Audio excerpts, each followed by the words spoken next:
Chers internautes, suivez maintenant la prédication du révérend pasteur Eddie Monzaou, le visionnaire et représentant légal de la communauté évangélique Cité Peniel, dont la direction générale est dans la ville portière de Boma. Bonne écoute. Toté déjà 4 parties, le long de mais peut-être toujours dans la 5e partie, vous allez intituler sur la puissance, comment neutraliser la puissance de l'envoûtement. Thème, vous allez intituler comment neutraliser la puissance de l'envoûtement. Mais dans le comment neutraliser, qu'on a déjà toujours la solution. Parce que dans la première partie, que le message, ils allaient focaliser d'abord dans le il y a objectif, c'est-à-dire objectif envoûtement. Parce que pour avoir conscience dans le envoûtement, il faut d'abord montrer envoûtement objectif dans le salami. Envoûtement est zéro à essayer de noter.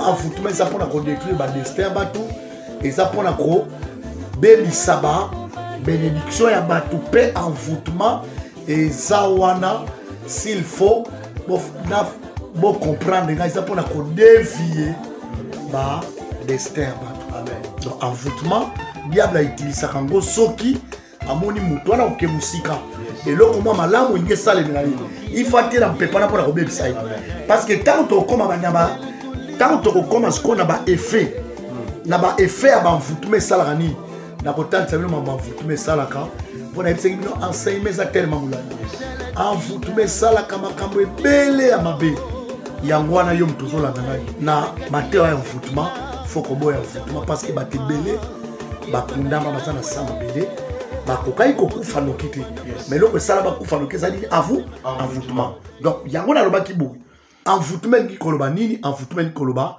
en sorcellerie. Nalobaki muto asa envoûté a kese na muto asa possédé. Mon sali ya nzamba koza l'envoûté. Yes. Moi na nzamba koza l'envoûté. Mais mon sali ya nzamba moi na nzamba koza possédé. Lobaki muto koza possédé mon pakan. Parce que et ana bokeseni ya makasi entre muto asa envoûté pe o asa possédé. Un possédé asa muto yo tango ba possédé. Donc conscience na ye et kotika la kosala ta mukolo moko te. Yes. Parce que bato bazo kambaye aza manipulé na ba esprit. Yes. Mais muto aza envoûté moko boy. Bako ko manipulé bazo kambaye mais moko akoki ko revenir. Yes. Donc nazo ngaka tango nyonso ko meka un peu ko sala la part des choses mais loko za mutu ya ko simba toloba na première partie que ba objectif ya envoûtement eza pona ko bebisa ba destin bato. Eza pona ko annuler ba bénédiction ya bato. Et ça peut pour détruire ma promesse ya bato. Yes. Et koksamati. Yes. Na pesa kibino bandaki se belé na lobaki na Israël tango babimi peuple ramasi ba futaki Israël pe ba tebele ba kufaki o ba mona sous elakati. Na tsako même Yesu batine ba infiltrer. Ba Hérodie ba yaka pour na tina ba piéger ba lukaye ba envoûter pour akoma na destin na été. Na lobaki pe même na Jida oyaki na secteur à Eslo na pesa ki bandaki se belé to moni même roi Balak pardon ake ko sala coalition na Balak. Yes. Bati na mauvais sort. Yes. Balakela Israël mabe ba envoûter bango. Yes. Pour na tina ba kotana terre promise. Heureusement nzamba zekina bango na deuxième partie sikona ki koloba totanga na Matthieu 27 nalobaki eloko penza envoûtement ememaka awa na bandaki basi comment koyeba muto asa envoûté comment yo moko pe okoko yeba ndenge nazo terbo ke ngata musuli kamusongolo elanga ezalaka envoûtement okoyeba ko ndenge nini nalobaki muto asa envoûté envoûtement esalisaka bato ba erreur par là nalobaki Jida ndenge azalaki wana tomoni ke Jida azalaki na posa koteka Yesu te tomoni yango na Bible ake koboa kambongo na bango Jida liambongo atekela Yesu te et puis Jida ke na komedie mika kufa liboso ya Yesu parce que zalaki volonté na été muto aza envoûté asala makambo na volonté na été. Yes. Parce que kati na eza l'esprit moko et ana nguya o ezo manipuler ye o ezo tinda ye nde baloba na lingala ba otindo. Yes. Do bazo tinda ye mu pepe mabe ezo mema ezo tinda ye po asala eloko Nebi ce temps nous zaki bana so ba Satan côté là pardon. Satan côté le temps au sali. O erreur wana ozongi mutu. Nde na lobaki batu mingi babungisa mabala à cause ya envoûtement et ça bango ba erreur. Tam susu aloba makambo ba kolo ba mbala na ite. Mais tangu azongi mutu a sentir que likamba sali erreur mais déjà trop tard. Na mona moi ça zo mbala e batanga mibali batanga yo mais bobo tindeli na ye. Moi c'est azoloba yo d'abord wana niveau ya mibali ongala lingara te mais ce qu'on linga comment on dit ba biloko bongo on a pétam tout mais avant on suduka après na mona ba minganga a opérer atiki eloko na kati ba zongele a prendre foutement mutu libumwe poli mutakufi traitement faut pesa ngana za spermate na monde wana te mais o ba yebi peut-être faut tala nanu ce qui ba cycle donc mona mutatoboli tonga paf esprit d'erreur donc envoûtement ça va te erreur même ba chauffeur accompagner erreur wana salema ndenge nini mais ba tosi ba kofi donc et loko yo fo simba nazo zongela parce que souci na ngeza enseignement oyo au fanta wana mutu et ko songo na makambebele envoûtement parmi à ba signe ko ba ke mutu za envoûté et ça va te erreur yana batu musu ba sala erreur na ordinateur place à 3000 à 3 millions yana batu musu chèque a commis 2000 babimisa bambongo na ba banque na mona mutu akaza na compte à $2000 mais mutu azo servir abimisa $20,000 et si na mona donc envoûtement et ça li saka batu même na ordinateur même na musalo ko ça l'erreur moko boui même na vola et de gestion même ngambo mais de chez la trop tard donc envoûtement et ça li saka batu ba erreur na ba domaine ebelé amen na ba diso na konde ko luma na soka na première partie mais na sali quand même rappel et là quoi mi balé dans le bâti envoûtement même maka pour na tolobela ki David Bible diable a excité David pour ça la dénombrement yes tabazolo ba bien que diable a excité David donc atteindre David qui est David malgré tout Joab après ça qui est conseil mais puissance et envoûtement le bagi pesa ka mutu makasi ya no bagi na deuxième partie un envoûté aza mutu makasi mais tangu a sa libérer a zongi na leçon au mona mwana mususu aza envoûté boko donc ce qui a ke koyiba kuba oya kozwa a koti na prison mona zongi mutu mais zongi sai au mona yibi lesusu pona nini a osala makambo na influence na yete yes. Na lobaki envoûtement et comme ça mutu makasi yo mutoza mutu makasi ba conseil boni ba yokio ba tumingi basala ba cimetière no ki boza ka voter ba pesio toli Bible bi malgré tout toli oyo Joab a pesaki David mais David yes. A persisté yes. Na décision ya zwaki na dan ki abomi ça combien de personnes 70 000 personnes yes. Envoûtement le col a aimé mamutu makasi okoko longolisa compagnie nyoso na musala à cause envoûtement amen okoko bomanda komomba cause envoûtement yes. David a bomisa 70 000 personnes à cause envoûtement ya mutu moko parlant na lobaki lisusu envoûtement et memakani na lobaki envoûtement et memaka orgueil yes. Na lobaki Osias yes. Tango atomba Bible bi a commis lolendo akero tomabeka ba sacrificateur azar ya bakota na 80 sacrificateur ba pamela yi osana bakokite ne sikami kitisa orgueil yes. Mutu aza envoûté mingi azalaka orgueil parce que orgueil même amunachi na shit même bolobeli même bosali nyonso akomona comme si ya yemi ko le kabatonio nyonso orgueil biso alomela banwati tango za envoûté bazo peso ko orgueil mais orgueil wana emali yamona bana mingi orgueil mais mwana na tango akene kozwa kisumbula mboko tamso mone memena liwa yango Bible lobi l'orgueil précède la chute mais l'humilité précède la gloire nalobaki Osias azaki na orgueil azalaki pene eloko mususu kuna loba biloko misato elo mususu mibale to boneke pa ya Osias ezaki incrédulité Moutou a envoûté à Zalaka incrédule parce que puissance envoûtement de Zalaka naï et copé sa incrédulité ti a aucun commande. Au moment moi na moi c'est ma péki si ma péki ti a cause sida. Amen. Ti a cause zembi. Après ce qu'on envoûtement pour la nini incrédulité ko yokati. Ti a cause sida pour mon kufi. Ba péki si ba péki ça na ko li felo ndenge ça les apona biso papa tika blo pamba nako. Mbabula pamba auto tie moto. Vanda na likola mbabula li felo yebi li felo. Boniko ba courage, ba sentiment. Ba chali felo wana tout dans la Bible. To moni homme riche, wana ku de salaka nanu, Bible tanti biso homme riche. Yema lo bino na songa kuna. Mon frère ma sœur, en fout même maka incrédulité. Yes. Et si ma ya incrédulité, lo bila ki colère. Yes. Kaka na bisika na osias ne sika ku da mikitisa. Mais osias ka komaki na ko na colère. Kanda na yi et salake azwa maladie ya maba.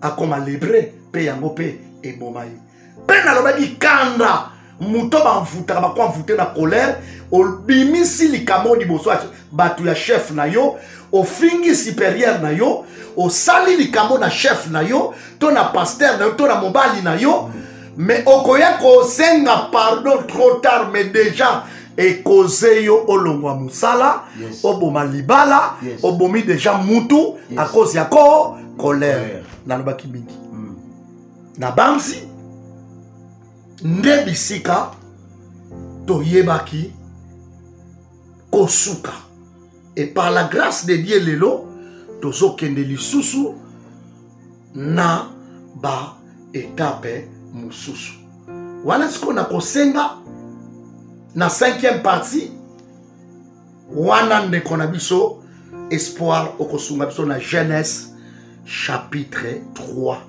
Genèse chapitre 3. Genèse chapitre 3. Au bandit n'a fait ça, Yamou. Amen. Les serpents étaient les plus risés de tous les animaux de champ que l'Éternel. Bible lobi nyoka azalaki risé koleka ba nyama nyonso nzamba salaki nyoka azalaki risé koleka ba nyama nyonso nzamba salaki. Il dit à la femme, alobi na mwasi, y a-t-il réellement dit vous ne mangerez pas de tous les arbres du jardin? Est-ce que nzambe ya solo alobaki bokolia bambuma nyonso te oza na kati ya jardin? La femme répondit au serpent, nous mangeons du fruit des arbres du jardin. Mais quant au fruit de l'arbre qui est au milieu du jardin, Dieu a dit, vous n'en mangerez point et vous n'y toucherez point de peur que vous ne mouriez. Moi si alobi oui nzamba alobi na biso tokolia na biso. Tokolia na biso bambuma nyonso ya banzeto eza na jardin mais oya connaissance bien du mal. Tokolia ngo te po mukolo tokolia ngo tokokufa. Alors le serpent dit à la femme, yoka makambu satana zolo mana mwasi. Vous ne mourrez point. Boko kufa tesko ngala kotuna yo papa katana. Na satana na nzambe. Nana ngo mutalo ba solo. Et puis na satana na nzambe nani ngo mukonzi. Yes. Ozomona donc par là pour la kende ko efolier et ana batu mususu même na munoko na bango bazana mi pepe à vous avoutement ya mona batu mususu bavanda na bango avande na ndako na za kimia papa ina moni batu mo bazotonga yo kuna bazolobela kombono mutu sala baka dipia tula na ntima kanga kidikinda yo na papa batoboli mutumbeli e munu vuanda ka munu kuta vanda kine boy na boy. Yamana même ba vutuma tout pour la massacre ces obeta ba bazobuna mutu aye na mupepa vutuma yopokei yo nem to kozwa libanga yo nem to kozwa masasi yo ka rabana ko kolekane saka na musabaka sino mufwanda mu diable a parvenir ko kendre ko envoûter maloba na ezaki déjà na vous envoûtement yango moni na so peso conseil même yo mtozo landanga batu musu baza batawo yo radi. Yes. Batu musu même na maloba na bango na munoko na bango akoki ko envoûter ozaki no bien alongoli na présence ya bénédiction moko pour la nini batu nyonso baza batako yo kati. Amen. Ève pena yiki batu mingi bakokamwa ngai penza na loba ki yango Ève soki peut-être ki na mabela ngala lukakai parce que lelo ba passe de zo mona promo Christ na ngo ezali Ève. Ève soka boya kana eko yo ka serpent peut-être ba makamusus oyo tozo vivre lelo peut-être quoi comme on a voté ata peut-être ce qu'il faut le temps zambi mais ça leçon mobima pour la Ève. Yes. Et ça leçon amen ce qui me donne comme on a Ève boy na otike bongo ti pour la dire ça leçon Ève ayoka Satana. Satana envoûté tokei. Le serpent dit à la femme, vous ne mourrez point. Serpent alobi na mwasi okokufa te. Or maloba na ye ezali maloba moko derrière ya maloba na ye. Ezalaki na mission moko. Mon frère, ma soeur, maman papa yo sola ngezana batu mususu. Maloba na bazo memela kayo. Ya mabena contre batwana. Derrière ya maloba na e ana mamususu ezana. Et soko yoki bango, olandi bango, yebake vina yo ezokende na shit. Yes. Vina yo ezokende na shit, okay. Mais Dieu sait que le jour où vous en mangerez, vos yeux souffriront et que vous serez comme de Dieu, connaissant le bien et le mal. Do diable ne mutaleki mayele na nzamba lobi nzamba yike mukolo bokoli yango. Miso na bino ko funga mape boko mayele lokola ye, bokoye mama bepe malamu oui. Yes. Et ça là qui paye solo. Yes. Côté bokoye mama bepe malamu. Yes. Mais lokola diable za lokuta, ayebisaki bango teke bokufa. Aïbisaki bango teke bosali bokufa. Aïbisaki bango bokoma mayele lokola ye. Pe boza la connaissance de bien et du mal. Tokei. La femme vit que l'arbre était bon à manger et agréable à la vue. Moi si à monique arbre ezalaki kitoko pona kolia arbre de vie wana tokei. Et qu'il était précieux pour ouvrir l'intelligence. Yepe asepela ki na ye mayele na esala nini efungwa mado mwata zaki na pota mayele sa nini efungwa. Elle prit de son fruit et en mangea. Azwa ki mbuma ya nzete wana paliaki. Elle en donna aussi à son mari. Apesa ki pe na mobali. Il était auprès d'elle et il en mangea. Oh ya zala ki pe de na pe mobali paliaki. Les yeux de l'un et de l'autre s'ouvrirent. Ils connurent qu'ils étaient nus et ayant conçu des feuilles de figuier, ils s'enfuirent des ceinture. Misu na bango efungwa maki. Yes. Pe baeba ki kolata bakasa. Parce que misu na bango efu. Diable pas lobaki yango. Yes. Malobaki te ba kofa. Misu na bango efungwa bi ba comprendre ce que bazaka bolumbu. Ba comprendre que bazaka bolumbu. Ba ke ko bomba ma. Musika na présence ya Nzambe tokei papa. Alors ils entendirent la voix de l'Éternel Dieu qui parcourait les jardins vers le soir. Nzambe aye ko luka bango na pokwa mongongo ya Nzambe ezali ko parcourir na jardin Eden. Nzamba lobini. Et l'homme et sa femme se cachèrent de la face de l'Éternel Dieu au milieu des arbres du jardin. Moi si na mobali ba bomba mi na katikati ya ba arbre ya jardin. L'Éternel Dieu appela l'homme et lui dit, où es-tu? Nzambe abengi mutu palobi uweti. Ah, papa kata na nwana. Totele mana nwana. Ndeko na ngai awa tango batangeli biso esalinga mawa. Bible lobi na biso Nzamba zwaki mutu. Tikana na zonga sima na ebisa yo. Nzambe na plan salela mutu. Nzamba sala mutu pour souffrir. Nzamba vakela mutu. Apesa mutu ba terrain. Yes. Apesa mutu mituka. Yes. Apesa mutu biloko akolia na bopeke. Yes. Parce que na kati ya Eden eli koloba délice. Délice eli koloba esengo. Nzambe na plan sala mutu achaka mutu mutaza nesengo. To mutu avanda nesengo. Yes. Achaka mutu na kolela te na souffrance te. Mais le diable lokola za jaloux. Yango na biso ko le diable ka konfouter batu. Pour na ko détruire destin na bango tala aw. Adam na Eve bazaki na destin ya ko vivre éternellement. Même ngala yo tozaki na destin ko vivre éternellement, mais à cause ya serpent, al salaka effort à envoûter Eve. Envoûtement na yo ana eketi e pa Adam. Pour lelo Eve va se retrouver. Ndenge va se retrouver. Pour le long na yo, to se retrouver, mais to se retrouver. Diable za contre biso. Yes. Diable za mobomi. Diable aligabola mu ya bana Nzambe te. Tikana biso même yo za nda kwa libala. Même yo lelo zo vivre vie moko ya malamu. Yeba que diable zo lukela yo ba formule et surtout ce qui osa yete. Et surtout ce ko sala contrat na yete. Et surtout ce ko ondrima kokumba melaete. Yeba que diable moi c'est pas la bola mona yo ezate. Satan zala ki jaloux. Amen. Diable c'est un jaloux. Yes. Azen nemi abana na Nzambe. Amen. Alinga kabola abana na Nzambe te. Asala effort alongola mutu nesengo. Akotsa mutu na souffrance. Tangu ake envoûter moi si à séduire. Parce que j'ai déjà qu'on diaboliser en sorcellerie. Yes. A conseiller. Moi si pe Bible lobi azala ki akoma ki pe na posa. Yes. ya ko découvrir eloko moko. Yes. Alia mbuma na parce que amona ki mbuma ezaki kitoko Yes. na kotala pe alia ki mbuma. Mobile ne pas alia ki yango. Tangu bale yango la ndaka bien na ngina fungo la place comme atena nga lelo zali. Tangu bale yango mbala moko misu na bango efungwa mitanga verset wana mbala moko tokei Les yeux de l'un et de l'autre s'ouvrirent. misu na bango efungwami. Ils connurent qu'ils étaient nus. Ba comprendre que bazalaki bolumbu. Ba comprendre que bazalaki bolumbu parce que mutu. Yes. Mutu aye kozwa conscience.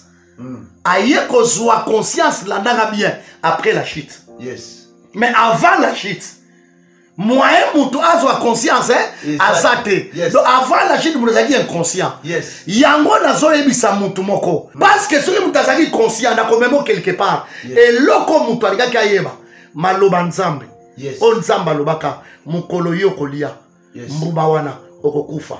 Yes. Pe misu ne kosalini mutu alingaki atikala nelo quand même mutazaki inconscient. Yes. Yango lelo na nalo babo un homme envoûté pardon. Yes. Azalaka inconscient. Parmi ya basi ya kweba ke mutu aza envoûté. Mutu aza envoûté za na conscience ata bolobeli ndengeni.